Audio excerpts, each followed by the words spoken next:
특수 경매 입문을 하기 위해서는 제일 먼저 지분 경매부터 제일 먼저 알아야 돼요. 지분 경매는 제일 먼저 공유자 우선 매수가 가장 지분 경매하는 데에 보면은 그 적이죠.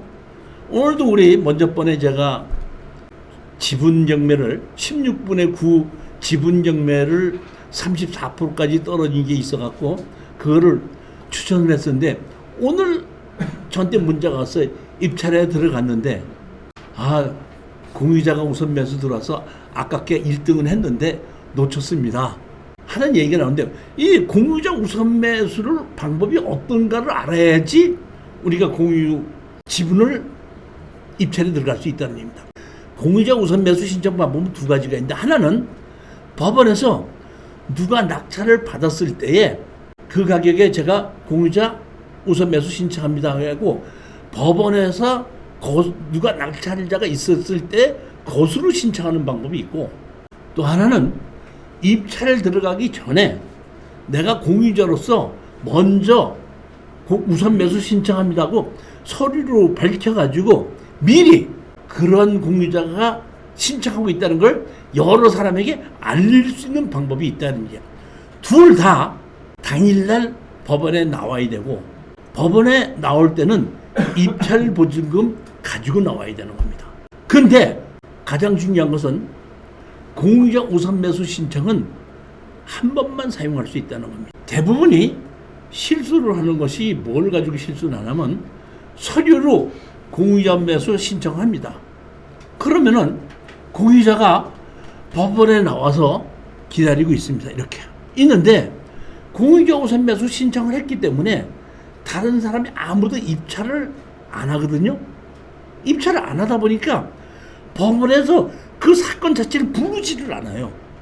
내가 공유자 우선 매수 신청을 해놨는데 뭐 타경 매포 이렇게 있으니까 그걸 부를 시간을 계속 기다리고 있는데 아무도 안 부르는 겁니다. 왜? 입찰자가 없는 거예요. 그러면은 오늘 아무도 안 부르네 뭐 잘못됐나 하고 그냥 돌아갑니다.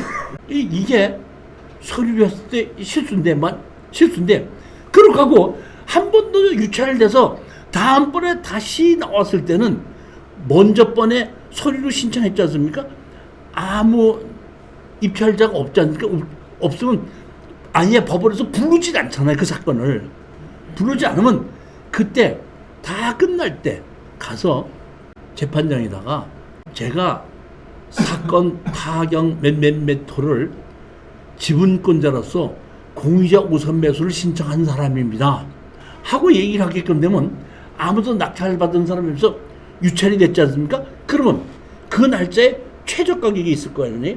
그럼 최저가로 당신이 했으니까 이 매입을 하십시오. 그러면 최저가로 매입을 할 수가 있어야 되는 건데 만약에 아무것도 부르지 않고 집에 왔다가 다음번에 다시 갔을 때는 그 사람은 공유자 우선 매수 신청을 한번 사용한 사람으로서 더 이상 공유자 우선 매수를 사용할 수 없든 이미 사용한 걸로 된다는 얘기입니다. 법원에서는 아무도 그러니까 서류를 내지 않고 그냥 공유자는 아무 소리 안 하고 가만히 있다가 아무도 낙찰자가 없으면 아무것도 안 하고 그냥 집에 오면 돼요.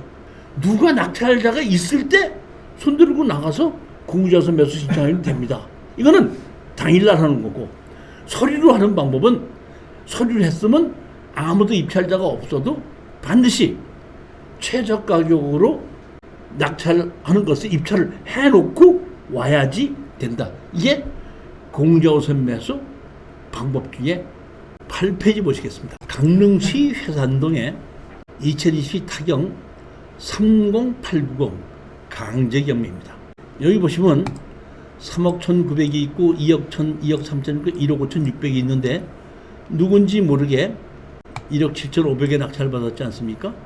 이거는 제가 보기에는 이 공유자가 상당히 정확하게 이 공유자 우선 매수 방법을 알고 있었던 사람입니다. 정확하게. 여기 보시게끔 되면 잡으시오. 2022년 7월 12일 날 공유자 우선 매수 신고했죠. 언제? 2022년 7월 12일 날. 그러면 신건이 언제 시작했죠? 12월 19일 날 시작했죠. 그러니까 이 사람은 아주 일치감치 해놓은 겁니다. 일찌감치 했는데 이게를 이 사람이 낙찰을 받지 않은 게 이거 서류를 먼저 했지 않습니까? 먼저 했는데 이 한 사람은 이제 기회가 없어진 거예요. 그러다 보니까 언제죠? 2월 3일 날 공유자매수 신청 또 해놨죠. 언제죠? 2월 6일이죠. 2월 6일이지 않습니까? 그러니까 3일 전에 또 한 겁니다. 그럼 공유자 우선 매수 신청해놨는데 이건 왜? 또 낙찰을 받는 것이 없는 거예요.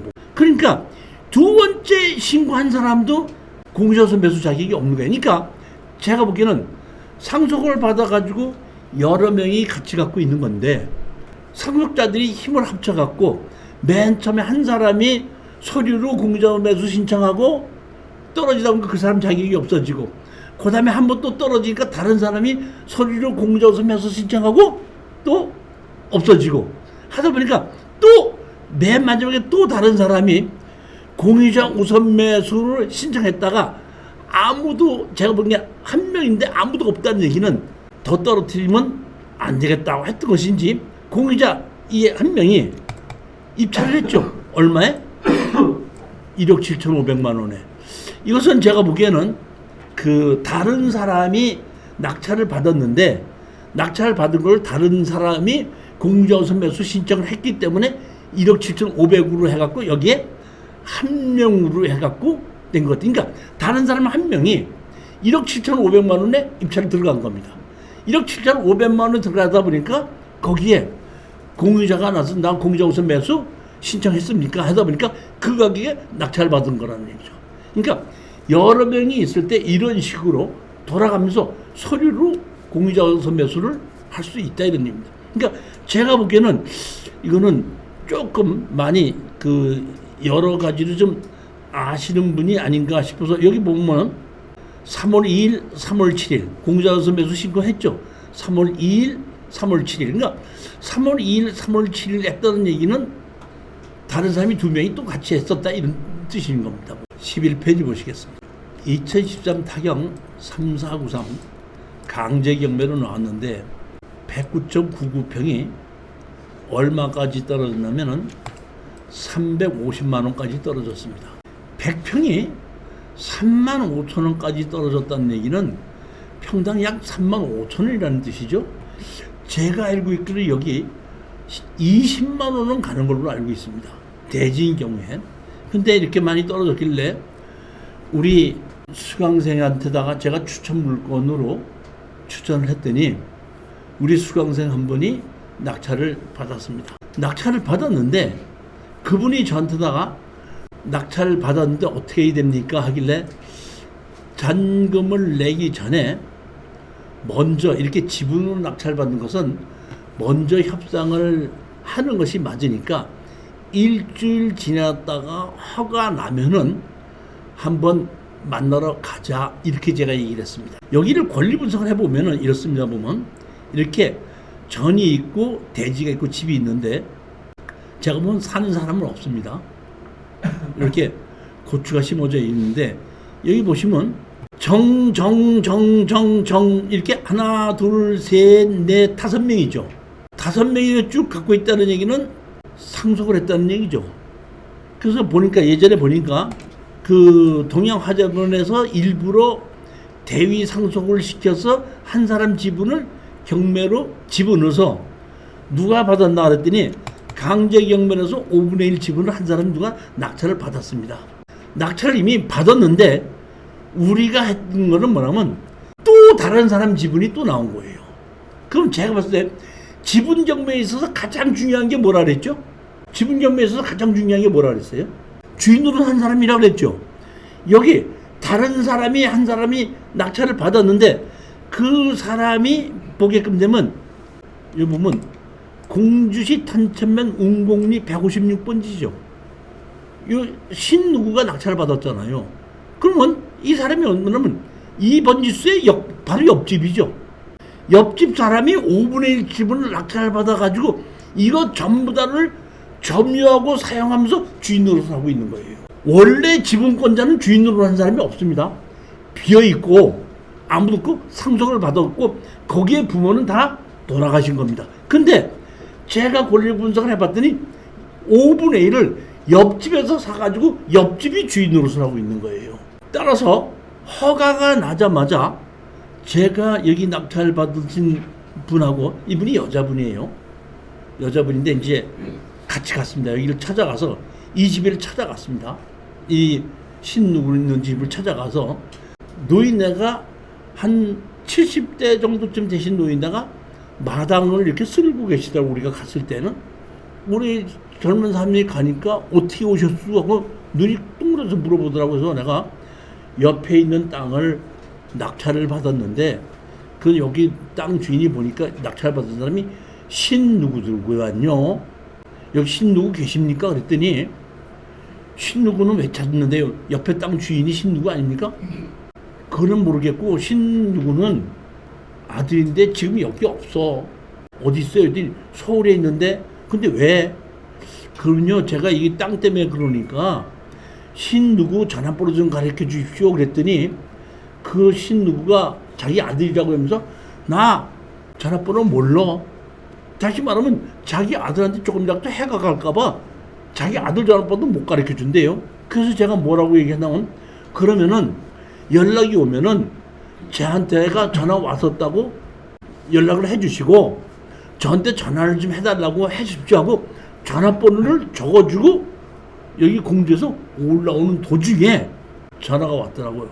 제가 누구인데 저희 집에 찾아오셨다며요. 왜? 그랬더니 그랬더니 웬일이십니까? 그래 그 옆에 땅 내가 5분의 1 낙찰을 받았는데 당신도 5분의 1을 갖고 있고 나도 5분의 1을 가지고 있는데 결국 이 5분의 1 지분을 합쳐야 되지 않겠는가? 합쳐야 되지 않겠는가?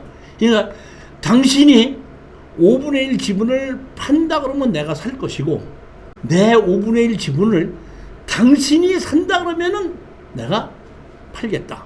그러면 당신과 내 지분을 팔거나 사거나 해야 되는데 이렇게 합시다. 하고 내가 전화로 뭐라 했냐? 이렇게 합시다.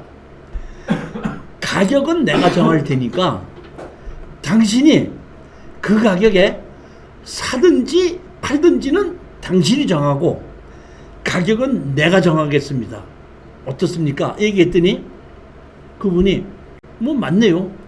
그럼 그렇게 하시죠. 가격을 정해보십시오. 그러더라고. 그러면 우리가 아까 얼마에 낙찰 받았죠? 370만 원이죠. 370만 원 받았으니까 더블로 쳐서 750만 원이라고 하더라도 여기 15만 원에서 20만 원 가거든요. 그러면 700만 원에 사도 돈이 되고 우리는 370만 원을 주고 샀으니까 750만 원에 팔아도 돈이 되는 거예요. 그럼 내가 750만 원을 정할 테니까 750만 원에 당신이 내 지분을 사겠다면 내가 팔 것이고 그렇지 않으면 당신 지분을 750만 원에 내가 사겠으니까 당신이 결정을 하십시오. 그랬더니 그분이 뭐라고 했냐면 그 동네가 우리 동네고 제가 바로 옆집 아닙니까? 사야 되면 내가 사야 되는 게 맞죠. 정누구가 사실은 옛날에 어렸을 때 제 친구였습니다. 제가 사는 게 맞는데 750만 원은 조금 비싸니까 조금 깎아주시면 안 됩니까? 이렇게 얘기를 하더라고요. 그래서 제가 얘기를 했죠. 우리가 낙찰 받은 가격에 따블로 받는 건 맞지만은 취등록세 내고 등기 이전 해야 되고 팔고 뭐 하다 보면 그런 경비가 좀 몇백만 원 들어가지 않습니까? 그래서 제가 얘기를 했죠. 무슨 소리야. 그렇게 해서 750만 원 받아봐야 등기 비용 내고 취등록세 들고 등기 비용 내고 팔면 파는 거에 대해서 양도소득세 내고 거기까지 왔다 갔다 해야 되고 경비 따지면은 뭐 돈 남는 게 뭐가 있어. 200만 원밖에 더 남겠어? 이렇게 얘기를 했던 겁니다. 그랬더니 그 지금 신누구가 뭐라고 얘기하냐면 그러면 한 200만 원 남으시면 되겠습니까? 예.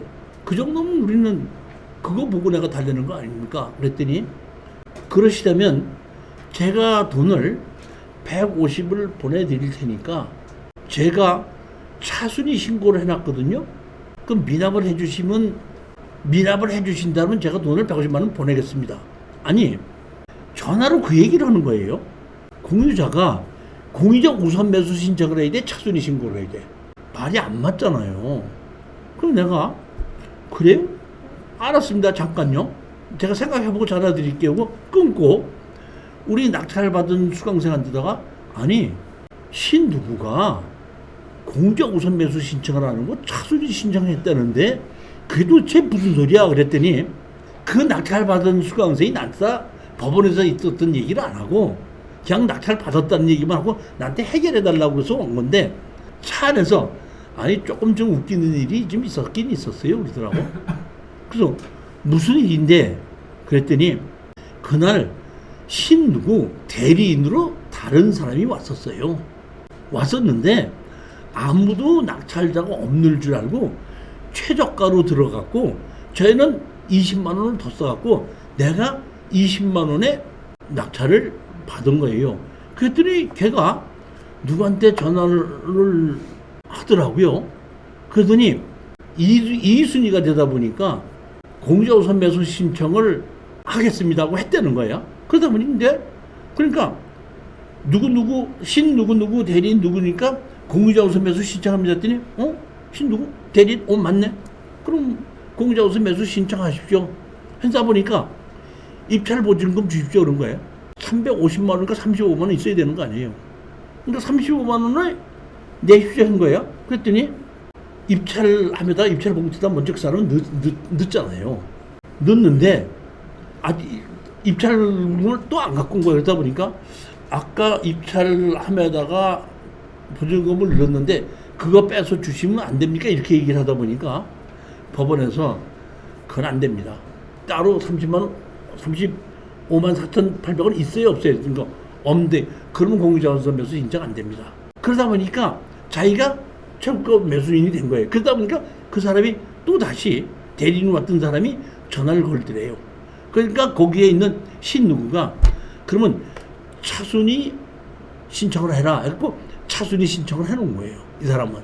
그래놓고 난 다음에 우리가 협상을 하러 갔더니 내가 150만 원을 보내줄 테니까 잔금 내지 말아달라. 그래서 내가 우리 낙찰받은 그 여자한테다가 더 이상 뭐 돈 벌어봐야 뭐 한 200~300만 원 버는 거 시간을 끄는 건데 여기서 150만 원 받고 끝을 내자 그랬더니 아니 그래도 전 좋아요. 잔금도 안 내도 되는 거고 그럼 계좌번호 버려버리고 계좌번호를 바로 차 안에서 그리로 바로 보냈더니 조금 있다가 보더니 교수님 입금 됐네요 그러더라고. 알았어 그러면 잔금 내지 마. 잔금 안 내고 나니까 걔네들이 차순위 신고를 해서 가져갔던 겁니다. 항상 여기서 보게끔 되면 뭐냐면 지분은 주인 노릇을 하는 사람이 있느냐예요. 우리는 주인 노릇을 하는 사람한테 팔고 나와야 되거든요. 그러니까 이렇게 집이 비어있고 주인 노릇을 하는 사람이 아무도 없을 때는 가격이 더 떨어지더라도 안 산다는 얘기. 그러면 할 수 없이 우리가 낙찰을 받았을 때는 공유물 분할로 팔아야 된다는 얘기거든요. 그러니까 공유물 분할 34%까지 떨어졌을 때는 공유물 분할로 팔아도 49%까지 떨어져서 뭐 50%나 65%를 낙찰 받아가면 마진이 좀 생길 수는 있죠. 보면 이 내용은 그렇게 해서 끝났던 사례입니다. 자, 10분만 쉬도록 하겠습니다.